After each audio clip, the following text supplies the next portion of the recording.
¿Has notado alguna vez que a veces el mayor obstáculo entre tú y la paz es el deseo de control?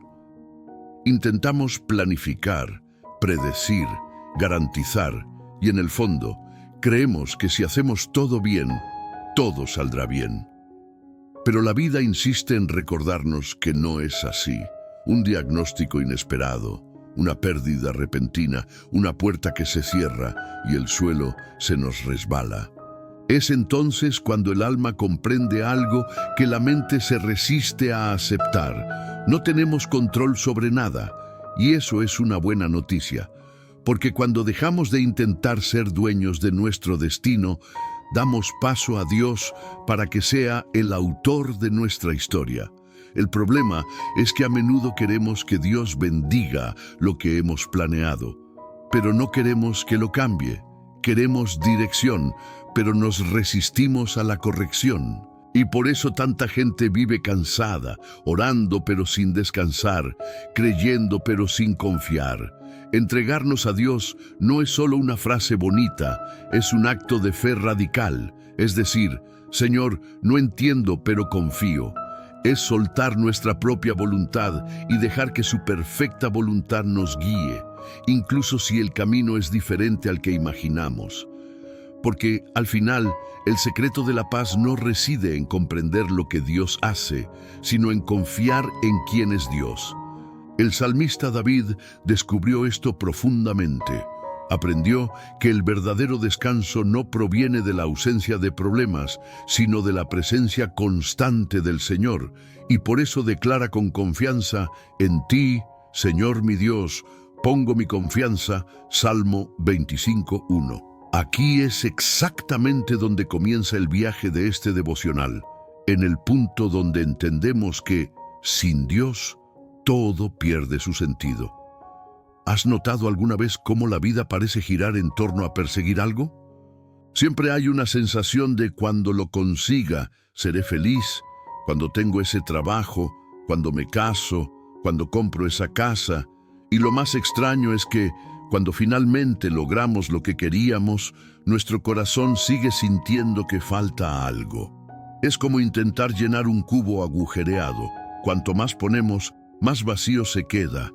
El problema no es el deseo de crecer, sino la ilusión de que podemos vivir lejos de la fuente de la vida. Jesús dijo: sin mí no podéis hacer nada. Juan 15:5. Y es ahí precisamente donde se revela el sentido de la vida. No cuánto cuesta a nosotros vencemos, pero en aquellos que nos sostienen. Los humanos fueron creados para depender de Dios, pero desde el Edén han intentado vivir de forma independiente. La caída no se trató solo de comer un fruto prohibido, sino del deseo de decidir qué está bien y qué está mal sin Dios. Esto es lo que nos sigue destruyendo hoy. El mundo nos enseña a confiar en nuestras propias fuerzas, pero la Biblia nos recuerda que si el Señor no edifica la casa, el trabajo de los edificadores será en vano. Salmo 127:1. Puedes tener un título universitario, una cuenta llena y una agenda apretada, pero si tu corazón está vacío de la presencia de Cristo, todo se vuelve pesado, agotador y sin propósito. Y Dios, por amor, a veces permite que nuestros planes se desmoronen, no para castigarnos, sino para realinearnos con el camino verdadero. La vida sin Dios es como un reloj sin manecillas. Parece hermoso, pero no cumple su función. Por eso tanta gente vive agotada, cambiando de rumbo, buscando la paz en cosas que solo crean más vacío. El Evangelio viene a liberarte de esta carrera sin fin.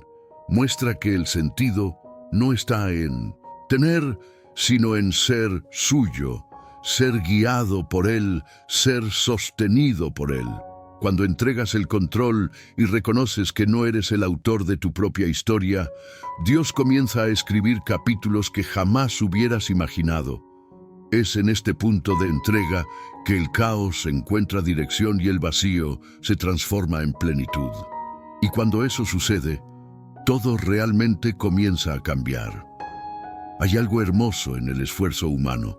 Dios nos creó con mentes creativas, manos hábiles y la capacidad de planificar. El trabajo es una bendición, no una maldición. Desde el Génesis, el Señor colocó al hombre en el jardín para que lo cuidara y lo cultivara. Génesis 2:15. El problema surge cuando el don se convierte en un ídolo, cuando lo que debería glorificar a Dios se convierte en un sustituto de su presencia. ¿Con qué frecuencia creemos que si somos más inteligentes, estratégicos o disciplinados, podremos controlarlo todo? Pero tarde o temprano, la vida nos demuestra que la sabiduría y el esfuerzo son importantes, pero no suficientes, porque sin la guía del Espíritu Santo, incluso la mejor decisión puede alejarnos de nuestro propósito. La Biblia nos da un claro ejemplo de esto en Proverbios 3, 5, 6. Confía en el Señor con todo tu corazón y no te apoyes en tu propia prudencia. Recuerda a Dios en todas tus acciones y Él te mostrará el camino recto.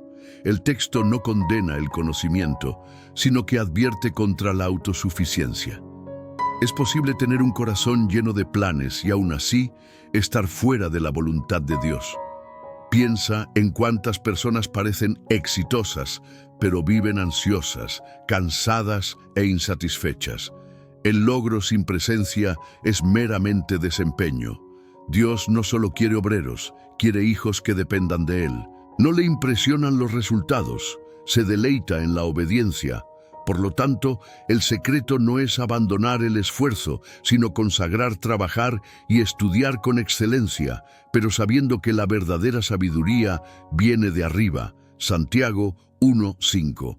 Es posible ser productivo y, al mismo tiempo, sensible a la voz del Espíritu. Es posible soñar en grande y aún así confiar en el control de Dios. Cuando le entregamos nuestros planes, el trabajo deja de ser una carga y se convierte en una misión. Y es en este punto que el corazón comienza a comprender algo profundo. No se trata de hacer más, sino de hacer con propósito. Porque cuando la mano humana se une a la dirección divina, lo ordinario se vuelve extraordinario, y lo que era mera rutina se vuelve eterno. Uno de los mayores engaños del corazón humano es creer que puede caminar solo. Desde pequeños se nos enseña a creer en nosotros mismos, a seguir nuestro corazón y a no depender de nadie. Pero el Evangelio contradice esta cultura. La Biblia dice, hay camino que al hombre le parece derecho, pero al final le lleva a la muerte. Proverbios 14:12. Confiar en uno mismo es peligroso, porque nuestro corazón es engañoso, nuestras emociones son volubles y nuestra visión es limitada. ¿Cuántas veces hemos tomado decisiones que parecían perfectas, pero luego nos dimos cuenta de que nos alejaron de lo mejor de Dios? Jesús contó una parábola en Lucas 12 sobre un hombre rico que creía haberlo adquirido todo. Se dijo a sí mismo, recogeré mi cosecha, descansaré, comeré y disfrutaré de la vida. Era alguien que confiaba plenamente en sus propias fuerzas, pero Dios le respondió, necio, esta noche te pedirán la vida, ¿y para quién será lo que has preparado? Lucas 12, 19, 20. La tragedia de ese hombre no fue la riqueza, sino la autosuficiencia. Planeó todo menos lo esencial, su alma. Es un retrato perfecto de quienes viven sin oración, sin dependencia y sin fe. Personas que creen tener el control, pero están a un paso de darse cuenta de que nunca lo tuvieron. Cuando vivimos según nuestra propia lógica, nos volvemos esclavos de la ansiedad porque todo depende de nosotros. Pero cuando le entregamos el control a Dios, descubrimos una libertad que el mundo no comprende. La vida cristiana es una invitación a cambiar la confianza en uno mismo por la confianza divina. No se trata de dejar de pensar, sino de aprender a escuchar la voz que es más grande que la razón. El Espíritu Santo no nos guía por instinto, sino por propósito. Y cuando Él gobierna el corazón, incluso lo que parece una pérdida se convierte en una experiencia de aprendizaje. Es en este punto que muere el orgullo y nace la verdadera sabiduría. La sabiduría que comienza con el temor del Señor. Vivimos en un mundo obsesionado con la seguridad. Las personas buscan estabilidad financiera, emocional y profesional. Quieren previsibilidad, garantías y control. Pero la verdad es que la vida es demasiado frágil para prometer estabilidad. Una noticia, una pérdida, una enfermedad y todo cambia. Y es precisamente en este punto que descubrimos que la verdadera seguridad no reside en las circunstancias, sino en la presencia. El Salmo 91 nos recuerda: el que se refugia en el Dios Altísimo y mora bajo la sombra del Todopoderoso, puede decir al Señor: tú eres mi protector y mi defensor. Tú eres mi Dios, y en ti confío. Salmo 91, 1, 2. La presencia de Dios no es un escudo contra los problemas, es un refugio en medio de ellos. Es curioso darse cuenta de que los momentos en que nos sentimos más seguros suelen ser aquellos en los que menos dependemos de Dios. Y por eso, en su sabiduría, Él permite que los vientos nos empujen de vuelta al refugio correcto. David, cuando escribió el Salmo 25, estaba rodeado de enemigos, pero su clamor no era por armas, sino por guía. Dijo: muéstrame, Señor, tu camino y enséñame tus sendas. Salmo 25, 4. Esto demuestra que la seguridad no reside en huir del dolor, sino en caminar con Dios en él. Aun cuando todo parezca incierto, quienes cuentan con su presencia llevan una paz que el mundo no puede robar. La presencia de Dios es el único lugar donde el miedo se acalla. Es allí donde el alma cansada encuentra descanso y el corazón ansioso aprende a confiar. Cuando la presencia se convierte en el centro, la vida recupera su rumbo. Ya nada necesita estar bajo control, porque todo ya está bajo su control. La fe no es un escudo contra el sufrimiento, sino la certeza de que nunca estamos solos. Y cuando el corazón comprende esto, algo cambia profundamente. Ya no buscamos seguridad en las manos de Dios, sino en su corazón. Y es allí, en este refugio invisible, donde pasa la tormenta, pero la confianza permanece. El Salmo 25 es uno de los textos más emotivos de las Escrituras. David se dirige a Dios no como un rey poderoso, sino como un siervo dependiente. Comienza diciendo: en ti, Señor mi Dios, pongo mi confianza. Salmo 25, 1. Esta no es la frase de alguien que lo entiende todo, sino de alguien que ha aprendido a confiar incluso sin comprender. El corazón de David estaba lleno de luchas, persecución y dudas, pero sabía que, por encima de todas las circunstancias, Dios permanecía en el trono. Es esta confianza la que transforma la oración en descanso. Porque la oración no se trata de informar a Dios sobre nuestros problemas, sino de recordarle a nuestra alma quién tiene el control. El Salmo 25 también revela que la confianza es una decisión, no un sentimiento. David dice: muéstrame, Señor, tu camino y enséñame tus sendas. Bibbe 4. No le pide a Dios que cambie la situación, sino que cambie su perspectiva. Esto es poderoso, porque a veces Dios no quita el valle, sino que nos guía a través de él. En eso consiste la confianza, caminar sin ver, pero sabiendo que la mano que nos guía es firme. Es creer que incluso el silencio de Dios tiene un propósito y, en el fondo, esto es lo que hace la oración. No cambia a Dios, cambia a quien ora. El corazón ansioso que se inclina en oración se levanta fortalecido, aunque nada a su alrededor haya cambiado. Cuando aprendemos a orar como David, descubrimos que la confianza no es la ausencia de miedo, sino la presencia de la fe. Es mirar el caos y decir: Señor, mi esperanza está en ti todo el día. 5. Es en esta confianza que el alma encuentra refugio, no es una fe perfecta, sino una fe persistente, una que sigue orando incluso cuando el cielo parece cerrado. Y es en este diálogo constante, en esta dependencia diaria, que el corazón se alinea con el corazón de Dios. La oración, entonces, deja de ser un ritual y se convierte en una relación. Y cuanto más conocemos a este Dios de gracia y fidelidad, más entendemos. Esperar en Él nunca es en vano. Reconocer los propios errores es una de las actitudes más liberadoras y a la vez más difíciles del camino cristiano. Los seres humanos tienden a ocultar sus defectos, justificar sus fracasos y disfrazar el pecado. Pero la Biblia es clara: si decimos que no tenemos pecado, nos engañamos a nosotros mismos. En Juan 1:8. El primer paso para el perdón es la sinceridad. David lo sabía. No intentó aparentar fortaleza ante Dios, derramó su corazón en arrepentimiento. En el Salmo 25:7 ora: no te acuerdes de los pecados de mi juventud ni de mis rebeliones. Conforme a tu misericordia, acuérdate de mí, porque tú, oh Señor, eres bueno. Es como decir: Señor, no mires mi pasado, mira tu gracia. La belleza del perdón reside en que no comienza con el mérito, sino con la misericordia. David no dice: Señor, perdóname porque he cambiado, sino: perdóname por ser quien eres. Esta es la diferencia entre la religión y el Evangelio.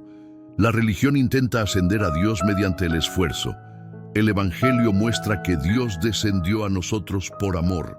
Y este amor es lo que sana las heridas más profundas del alma, aquellas que nadie ve.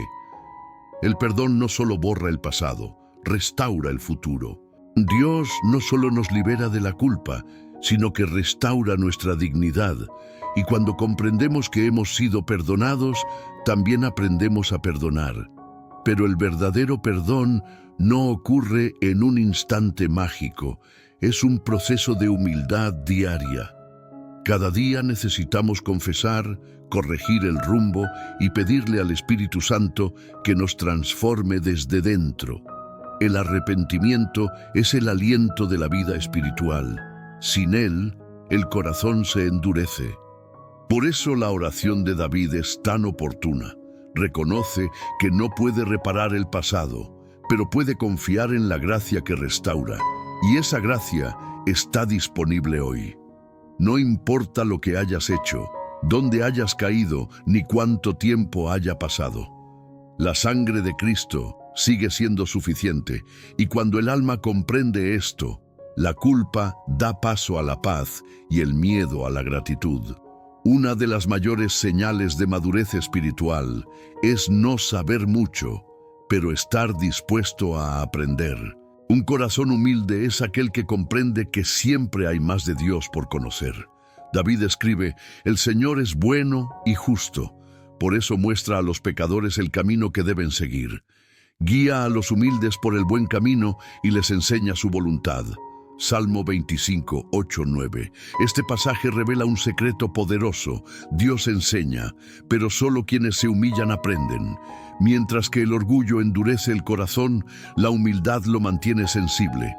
Un espíritu dócil es como un campo fértil, siempre listo para recibir nuevas semillas de gracia. Vivimos en tiempos en los que todos opinan sobre todo, pero pocos están dispuestos a escuchar. El mundo exalta la autosuficiencia, pero el reino de Dios valora la docilidad. El problema es que a menudo confundimos la humildad con debilidad, cuando en realidad es fuerza disfrazada. Un corazón dócil no es aquel que se doblega por miedo, sino aquel que se doblega por amor. Esto es lo que le valió a David el título de un hombre conforme al corazón de Dios. No era perfecto, pero siempre estaba dispuesto a ser moldeado. El mismo espíritu que lo guió a la victoria, también lo guió al arrepentimiento.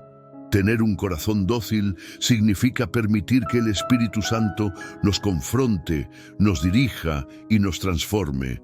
Es aceptar que a veces nos guiará por caminos que no entendemos, pero que siempre nos acercan a Cristo. Dios no busca personas brillantes, sino corazones moldeables. Cuando el alma se vuelve dócil, deja de luchar contra la voluntad de Dios y comienza a caminar con Él.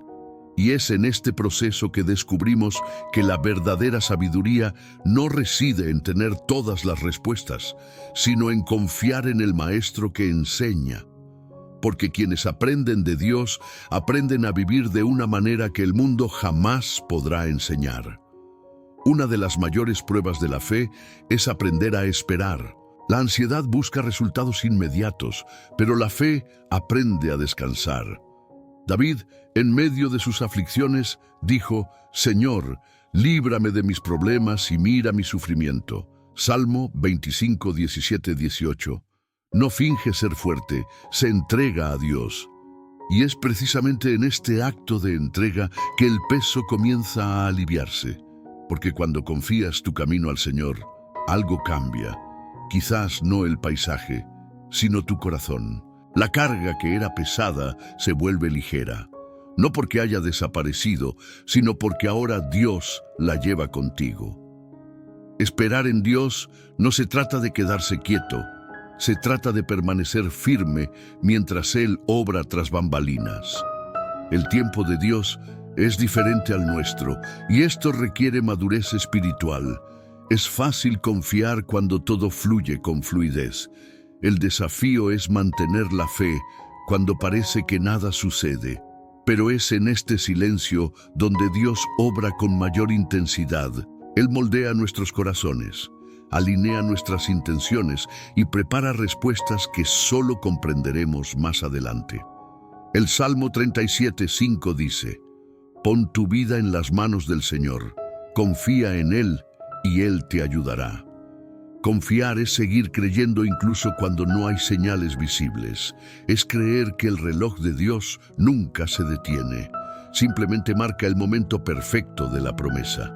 Hay momentos en que nuestro corazón quiere correr, pero Dios nos llama a permanecer. Entregar nuestras cargas no se trata de rendirse, se trata de reconocer nuestros límites.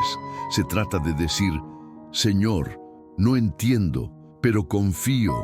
Y esta es la oración que más agrada a Dios, no la que pide control, sino la que se entrega.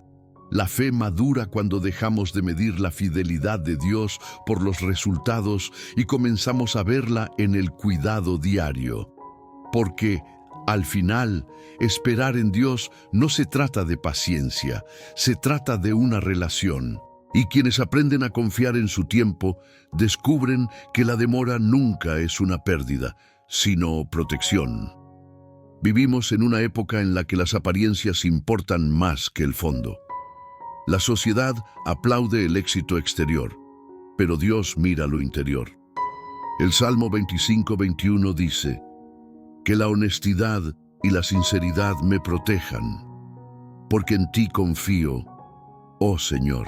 David entiende que la verdadera protección no se encuentra en muros, armas ni influencia, sino en un carácter moldeado por la presencia de Dios. La integridad es hacer lo correcto incluso cuando nadie te ve. Es tener tu corazón alineado con lo que dices y tus acciones coherentes con lo que crees. Y esto solo es posible cuando tu vida es guiada por el Espíritu, no por la aprobación humana. El amor y la integridad van de la mano, porque quienes aman a Dios también aman la verdad. Jesús fue el ejemplo perfecto de esto. Manso, pero firme. Compasivo, pero incorruptible. No buscaba aplausos, buscaba obediencia. Y es este mismo llamado el que resuena en nosotros hoy. Ser cristiano no se trata de tener fama de santo, se trata de estar comprometido con el carácter de Cristo. Se trata de perdonar cuando es difícil, servir cuando nadie ve y amar incluso cuando no hay reciprocidad. La integridad es el testimonio silencioso que habla más que 1000 palabras. El mundo puede dudar de nuestras creencias, pero no puede negar una vida transformada. Y cuando la integridad se convierte en un estilo de vida, el amor deja de ser un sentimiento y se convierte en un propósito. Vivimos para reflejar quién es Dios, no solo con palabras, sino con acciones. Un verdadero discípulo es aquel que demuestra el Evangelio con su estilo de vida. Y aunque el mundo no lo entienda, la recompensa viene de arriba, porque al final no seremos medidos por nuestros logros, sino por cuánto amamos y permanecemos fieles. Por eso la integridad es más que una virtud, es una marca de quienes caminan con Dios. Y quienes viven así encuentran paz, incluso cuando el mundo está en guerra. Llega un momento en nuestro camino en el que ya no queda nada que demostrar, solo algo que dar. David termina el Salmo 25 con una entrega total. Libra, oh Dios, a Israel de todas sus aflicciones. B. 22. No pide riquezas ni victorias personales, pide redención. Este es el corazón de quien entiende que la vida se trata de dependencia. La oración de rendición surge cuando el ego se silencia y el espíritu se inclina. Cuando dejamos de luchar contra Dios y comenzamos a luchar con Él en lugar de la oración, y es en ese momento que el alma descansa, porque comprende que el control nunca fue suyo, sino del Señor. Rendirse no es señal de debilidad, es prueba de madurez. Solo quienes confían se rinden. Solo quienes conocen el corazón de quien recibe se rinden. Decir, Señor, guíame, enséñame y fortaléceme. Es más que una súplica, es una declaración de fe. Es admitir que no conocemos el camino, pero sabemos quién es el camino, Juan 14:6. Y cuando entregamos todo, nuestros planes, dolores y miedos, Dios no solo nos guía, sino que nos transforma. La confianza cambia nuestra perspectiva. Lo que antes parecía una pérdida, ahora se revela como parte de nuestro propósito. Y es en este lugar de entrega donde ocurre el milagro silencioso. El corazón encuentra paz. No porque todo esté resuelto, sino porque Dios está presente. La oración se convierte en un diálogo de amor, donde el miedo se disipa y la esperanza renace. Cuando decimos, hágase tu voluntad, no nos rendimos. Finalmente vencemos, porque toda verdadera victoria nace de la entrega. Y, al final, cuando el cristiano aprende a descansar en las manos de Dios, descubre lo que David ya sabía. Entregar el camino al Señor no solo cambia el destino, cambia el alma. En última instancia, Dios solo quiere tu corazón, no tu desempeño ni tu control, sino tu confianza. No espera que lo entiendas todo, solo que descanses en quién es Él. Cuando le entregas tu camino a Dios, no te pierdes, encuentras dirección. No pierdes el tiempo, encuentras propósito. Y lo que antes era fuente de temor, se convierte en fuente de fe. Porque el mismo Dios que guía las estrellas en el cielo, es el mismo Dios que cuida los detalles de tu vida. Quizás hoy estés cansado de intentar resolverlo todo por tu cuenta. Quizás has orado, llorado y aún no has visto respuestas. Pero recuerda, el silencio de Dios no es ausencia, es obra. Él está obrando donde no puedes ver y preparando lo que aún no puedes comprender. Tu papel no es controlar, sino confiar. Y cuando el corazón decide confiar, la pesadez se convierte en paz y la espera en adoración. Así que, antes de terminar este video, haz una pausa y ora con sinceridad. Señor, te encomiendo mi camino, guíame, enséñame, fortaléceme. Esta sencilla oración puede cambiarlo todo, no porque las circunstancias desaparezcan, sino porque su presencia permanecerá. Si este mensaje te resonó, deja un amén en los comentarios. Suscríbete al canal y compártelo con alguien que necesite escucharlo hoy. Que la paz de Cristo, el amor del Padre y la presencia del Espíritu Santo te acompañen en cada paso del camino.